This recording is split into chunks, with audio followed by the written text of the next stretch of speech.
మేము పాకిస్తాన్లో భాగమే కాదు అంటూ పాక్ ఆక్యుపైడ్ కశ్మీర్లో నాయకులు ప్రకటిస్తున్నారు.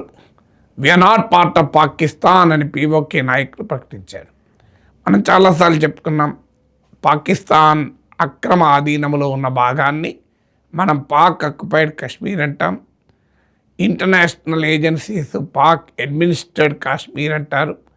పాకిస్తాన్ మాత్రం ఇది మా దేశంలో భాగమని ఇల్లీగల్గా క్లెయిమ్ చేసుకుంటుంది. గత కొంతకాలంగా పాక్ ఆక్యుపైడ్ కశ్మీర్లో ప్రజలు నిరసనలు వ్యక్తం చేస్తున్నారు. ఇది ఇప్పుడే కాదు, గత కొన్నేళ్లుగా జరుగుతున్నది. తాజా రౌండ్ ఆఫ్ ప్రొటెస్ట్లు గత 2 వారాలుగా నడుస్తున్నాయి. ఈ 2 వారాల్లో ఇప్పటికొక 22 మంది చనిపోయారు. జమ్మూ కాశ్మీర్ అవామీ యాక్షన్ కమిటీ నిషేధించింది. పాకిస్తాన్ ప్రభుత్వం తీవ్రవాద సంస్థను ఆరోపిస్తూ అవామీ యాక్షన్ కమిటీ నాయకుల్ని ఏకంగా యాంటీ టెర్రర్ లాస్లో నిర్బంధించారు. ఇప్పుడు ఏకంగా ఈ ఉద్యమం తీవ్ర రూపం దాల్చి మేం పాక్లో భాగమే కాదు అని ప్రకటించారు. ఎందుకు ప్రకటించారంటే దానికి రీజన్ చెప్పే ముందు మీకు గుర్తుండే ఉంటుంది, బెలూచిస్తాన్ లిబరేషన్ ఆర్మీ ఇప్పటికే ప్రకటించుకుంది, మేము పాకిస్తాన్లో భాగం కాదు, మాది స్వతంత్ర దేశం, మమ్మల్ని స్వతంత్ర దేశంగా గుర్తించమని Balochistan liberation army united nations లాంటి ఇంటర్నేషనల్ సంస్థలకు, ఇతర దేశాలకు అప్పీల్ చేసింది. కలిసి రండి, మనం పాకిస్తాన్ సంగతి తేలుద్దామని భారత్కు కూడా అప్పీల్ చేసింది. సో అందువల్ల బెలూచిస్తాన్ ఆల్రెడీ పాకిస్తాన్ భూభాగంలో సగం ఉంటుంది. అది బెలూచిస్తాన్ మేము పాకిస్తాన్లో భాగమే కాదు అని ప్రకటించుకుంటున్న వేళ ఇవాళ పాక్ ఆక్యుపైడ్ కశ్మీర్ కూడా మేము పాకిస్తాన్లో భాగం కాదు అని చెప్తున్నారు. దీనికి కారణం ఏంటి? అక్కడతో ఆగలేదు వాళ్ళు.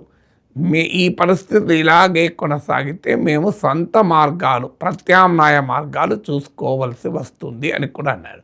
అంటే ప్రత్యామ్నాయ మార్గాలు అంటే ఏంటి? వాళ్ళ దృష్టిలో భారతదేశంలో భాగం కావడమే. మనం ఎప్పటి నుంచో చెప్తున్నాం, Pakistan occupied Kashmir is also part of India, అది భారతదేశంలో భాగం. ఇది ఎంటైర్ జమ్మూ కాశ్మీర్ ప్రావిన్స్ భారతదేశంలో భాగం.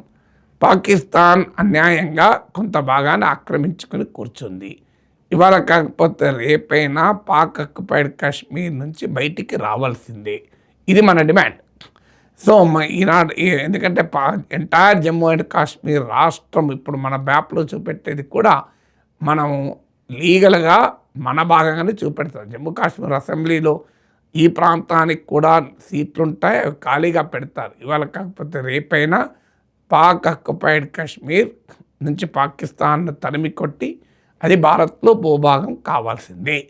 మనం తరిమి కొట్టాల్సిన అవసరం లేకుండానే జరిగినా ఆశ్చర్యపడాల్సింది లేదు.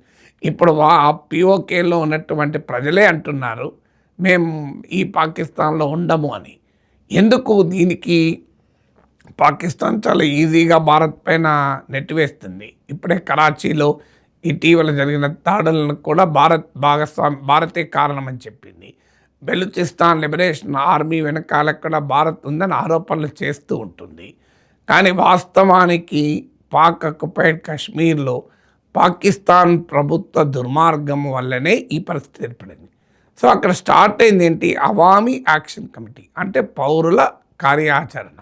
వాళ్ళు ఎందుకు రియాక్ట్ అయ్యారు? ముందుగా ట్రేడర్స్ మూమెంట్గా స్టార్ట్ అయింది. ట్రేడర్స్ హయ్యర్ ఎలక్ట్రిసిటీ ఛార్జెస్కి వ్యతిరేకంగా, హయ్యర్ ఇన్ఫ్లేషన్కి వ్యతిరేకంగా ఆ ఉద్యమాలు మొదలయ్యాయి. సో దానితో ఇతర సెక్షన్ల ప్రజానీకం కూడా ఈ ఉద్యమంలో చేరారు. జమ్మూ కాశ్మీర్ ఈ పాకిస్తాన్ ఆక్రమణలో జమ్మూ కాశ్మీర్ వాళ్ళు చెప్పేది ఏంటంటే, మేము మా ప్రాంతంలో ప్రొడ్యూస్ అయ్యేటువంటి ఐడల్ పవర్ చాలా ఎక్కువ, కానీ మేము వాడుకుంటున్నది చాలా తక్కువ, మా పట్ల ఆర్థిక వివక్ష చూపుతున్నారని. దీంతో పాటు ఈ పీఓకే లేని అసెంబ్లీలో 12 సీట్స్ను ఈ ప్రాంతంలో నివసించని పాకిస్తాన్లోని ఇతర ప్రాంతాల్లో, సింధ్, పంజాబ్ లాంటి ప్రాంతాల్లో నివసించే వారికి కశ్మీర్ రెఫ్యూజీస్ పేరిట వారికి రిజర్వ్ చేశారు. దాన్ని ఇక్కడ ప్రజలు వ్యతిరేకిస్తున్నారు. మా ప్రాంతంలో నివసించని వారికి కాశ్మీర్ రెఫ్యూజీస్ పేరిట మీరు సీట్లు రిజర్వ్ చేయడం ఏంటి? ఇది కుట్ర. పాకిస్తాన్ ఫెడరల్ ప్రభుత్వం మా పైన అజమాయిషీ చేయడానికి వాడుతున్న ఒక ఆయుధము అన్నది పాక్ ఆక్యుపైడ్ కాశ్మీర్లో నిరసనకారులు చెప్పేది. సో అలా మొదలైనటువంటి ఉద్యమం కాస్త మీకు తీవ్ర రూపం దాల్చడంతో పాకిస్తాన్ భయంకర నిర్బంధాన్ని ప్రయోగించింది. పోలీస్ కాల్పుల్లో ఇప్పటికి 22 మంది చనిపోయారని ఇంతకుముందు చెప్పినట్లు జమ్మూ కాశ్మీర్ అవామీ యాక్షన్ కమిటీని తీవ్రవాద సంస్థగా ప్రకటించారు. చివరికి రావల్కోట్ లాంటి ప్రాంతాల్లో ఉన్నవారు కాశ్మీరీలే కాదు అంటూ పాకిస్తాన్ డిఫెన్స్ మినిస్టర్ ఖాజా ఆసిఫ్ ప్రకటించాడు. సో దాంతో పాకిస్తాన్ ఒక రకంగా పిఓకేను తన కాలనీగా వాడుతోంది. నిజంగా పాకిస్తాన్ చిత్తశుద్ధి ఉండి ఈ ప్రాంతాన్ని తమ దేశంలో భాగంగా చూడడం లేదు.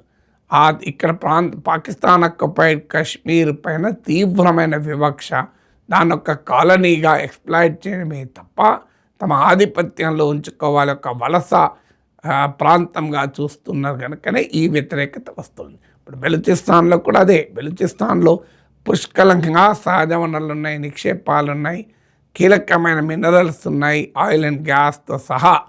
మీకు దాన్ని కానీ బెలూచిస్తాన్ ప్రాంత ప్రజలకు పాకిస్తాన్ పొలిటికల్, బిజినెస్, సొసైటీ లీడర్షిప్లో ఎక్కడా భాగస్వామ్యం ఉండదు.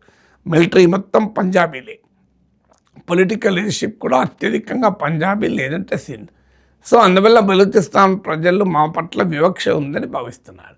అందువల్ల తమ దేశంలో ఉన్న అంతర్గత పరిస్థితులను చక్కబెట్టలేక భారత్ పైన రాళ్ళేస్తే ఏంటి? ఇప్పటికైనా పాకిస్తాన్కి అర్థం కావాలి. ఆర్టికల్ 370 గురించి అభ్యంతరం చెప్తారు, జమ్మూ కాశ్మీర్ పునర్వ్యవస్థీకరణపై అభ్యంతరం చెప్తారు. వీటిపైన ఏమైనా అభ్యంతరం అంటే భారత ప్రజలకు ఉండాలి. పాకిస్తాన్కి ఏం సంబంధం? మాకేమన్నా అభ్యంతరాలు ఉంటే మేము మా ప్రభుత్వంతో కొట్లాడతాం. అదే పాకిస్తాన్కి ఏం హక్కు ఉంది? ఏమైనా మొదలు వాళ్ళ అక్యుపేషన్లో ఉన్న కాశ్మీర్ను వదిలివేయకపోతే మేమే వెళ్ళిపోతామని వాళ్ళే చెప్తున్నారు. ఇక ఎక్కడి దాకా పోయింది పాకిస్తాన్ దుర్మార్గం అంటే పిఓకేలే ప్రజలు నిరసన తెలుపుతున్నారు కనుక వారికి ఎసెన్షియల్ సప్లైస్ ఆపేస్తామని చెప్పి ఆఖరికి ఫుడ్ సప్లైస్ కూడా ఆపింది. ఎంత దుర్మార్గం చూడండి. ఒక దేశము తమ దేశ ప్రజలపైన తుపాకులు పేల్చి చంపడమే కాదు, తమ దేశ ప్రజలకు నిత్యావసర వస్తువులు అందకుండా చేస్తుంది.